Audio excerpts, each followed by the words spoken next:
bridge the gap from what was to what is. That's what I say. Let's just common ground. Right. That's what it sometimes it works and sometimes it don't. Okay. I tried. I've tried. I've tried to, Do you think, like, let me ask you, like, the profanity and the misogyny and the violence and the crime, do you think that's a, like, threat towards, like, kids growing up? Yeah, I mean, yeah. I think so. Yeah. Really? I mean, but then you look at it, too, as it has all of its maybe downsides, but then it has its positive, too, because it is an influence where it helps. It's like therapeutic for some kids. Yes. And it helps. Like for myself, when I wish that's what I was trying to do at 16 and 17. Most of us teenagers at 16 and 17 still trying to find our way, trying to find ourselves. And music isn't, that's influenced us to, maybe I do want to do this. Or because he said this, maybe I need to read a book. Chuck D, when he said Elvis was a hero to most, but what never meant S to me, you see, straight up and down, sucking plain FM and John Wayne. Because that made me want to say, why did he say that? Exactly. If he took time for Chuck D to say that line, that rhyme, then it had to take time for me to find out why he said it. And what does he really mean by that? Was John Wayne really that racist? Was Elvis that racist? So that meant a lot to me. Right. But that may not mean everything to everybody else. That's true. Just because it meant the world to me, and for me to, get more books to read and, gain some knowledge and some understanding, and okay, now I understand this. Now I understand that. Right. And at that time, you had a lot more. Hip hop was more diverse. Absolutely. You had funny rap. You had serious rap, conscious rap. You had gangster rap. You had Kid and Play type rap. You had Kwame. You had Salt. You had different divorce. Now, I missed that Kid and Play thing. Yeah, see, we had different types of. Yeah, we had that dance rap, Hammer. We had all type. Young MC and. Then you had JJ Fad. Then you had Roxanne Shante, the raunchiness. Then you still had some of the first generation guys and sisters and brothers going out. But they, you had Sha Rock. You still had Melly Mel, Grandmaster Flash, and the Furious Five. And then you had the new people. You had Rakim. You had Big Daddy Kane. Tribe Called Quest. Yeah, see. I was just listening. Man, listen. Yeah. Yeah. I was listening to this today. So that's what I'm talking about. That music still resonates today. Yes, it does. Those are classics. Yes. Right now, what we have today, is Drake going to be a classic? Is Kendrick Lamar going to be a classic? Is he going to be iconic in 15 more years? Will his body of work mean something in 15 more years? See, that's the thing. Yeah. Yeah, that's true. But again, we don't know. We don't know. That's like, wow, that could go both ways. And they didn't even know that back then that they were building legacies for themselves. And that's something I didn't know. I don't see. It's just so much like of a difference to me. It's a difference. It's just the legacy, like the music is timeless. You can put something on right now from You can put on. That's what I'm saying. This generation don't have any classics. They don't have no iconic music. They ain't got nothing to change the world type music. Well, wait a minute. Now, Kendrick Lamar. He's not. He's good, nice. but he's good. He's a great lyricist. Right. He's a great artist. But will his music stand the test of time? Like Tribe Called Quest, like Rakim, like Grandmaster Flash and the Furious Five, like Public Enemy, like NWA, will their music stand the test of time in the next 25 years? Will that generation talk about Drake as he was the S. True. 25 years later. That's something to think about. But we didn't think what we was doing was going to be iconic. People call me a legend, and I'm like, huh? You are my dear. But see, but I don't see it. Just like I don't see how I could be a legend. I'm just like, because I took it for granted where I grew up, at the time and place where I grew up, and who I was hanging with and what I was doing. When I was on BAU radio, Spectrum City, 90.3 WBAU radio at Delphi University in 1983, I started going up to the radio station and answering the phones for Dr. Dre from Yo MTV Rap. Okay. Big shout out to Dr. Dre. He's my radio mentor. So I got to shout him out. Okay. And up there we had me, we had T Money from Original Concept, we had Easy G, we had DJ Johnny Juice, we had Dr. Dre. Then we had Spectrum City, which was another component, a Long Island crew that did shows and music production out in Long Island that consist of Hank Shockley, and Keith Shockley, his brother, which became the Bomb Squad that produced Public Enemy's music, Ice Cube, LL, Slick Rick. So, and then you had Chuck D. Then you had Flavor Flav, which at that time was DJ MC Flavor.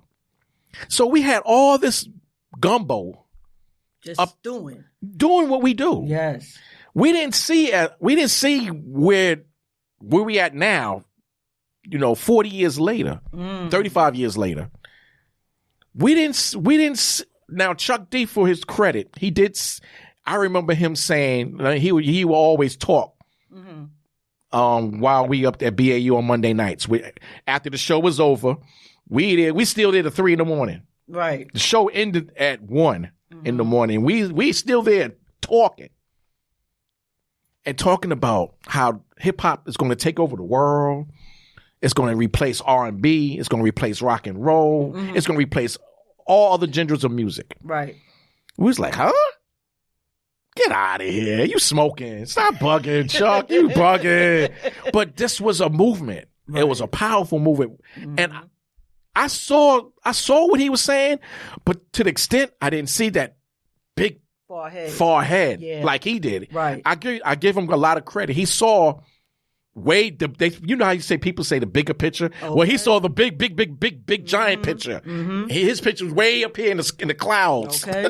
Yes. So, we was like, and as 1987 came in and Run DMC was the hottest thing out. LL, NWA started coming in 88. Chuck D, X-Clan. Then you had Hammer come in, and then you had JJ Fad. Then you had the West Coast, and you had the South. You had Luke Campbell, Scott, Two Live Crew, Shy D and Atlanta. So you had the gumbo. You had everybody represent, and it was just, you started seeing where people started pushing the limits. Hammer pushed it. Yes, with the dancing. Yes, and NWA pushed it with the gangsterism. Yes. And Ice-T pushed it with the gangsterism. And then Chuck D pushed it with the social conscious. Then Tribe Called Quest pushed it with what they was doing. And the movement. Movement, right. Yeah. And then you had the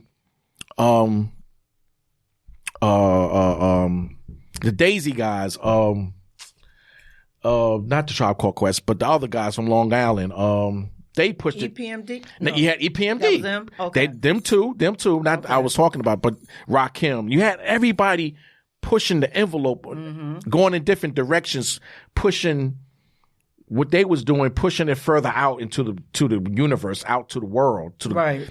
And that was the beauty of hip hop. It started becoming gumbo. It just wasn't contained in a box as New York music anymore. And that's the problem with go-go. Go-go didn't get a chance to get out the box, so to speak. And it's still today, it's a powerful music, but it's still contained in DC only. And that's the difference with what hip hop was able to do where go-go didn't. So what are you doing nowadays? What am I doing these days? Yes. Busy. Yes. All right. We want to know. You want to know? All right. Well, you asked. We want to know. Woo. Okay. Well, let's start with I'm going to be in a movie. All right now. For rest in peace, Big L. He has they're doing a documentary on Big L's life. It's going to be on Netflix. It's called Put It On. Mm-hmm. And I'm playing your boy Kid Capri. All right now. So I'm playing Kid Capri in the movie. It's going to be on Netflix. It should be out next year. Okay.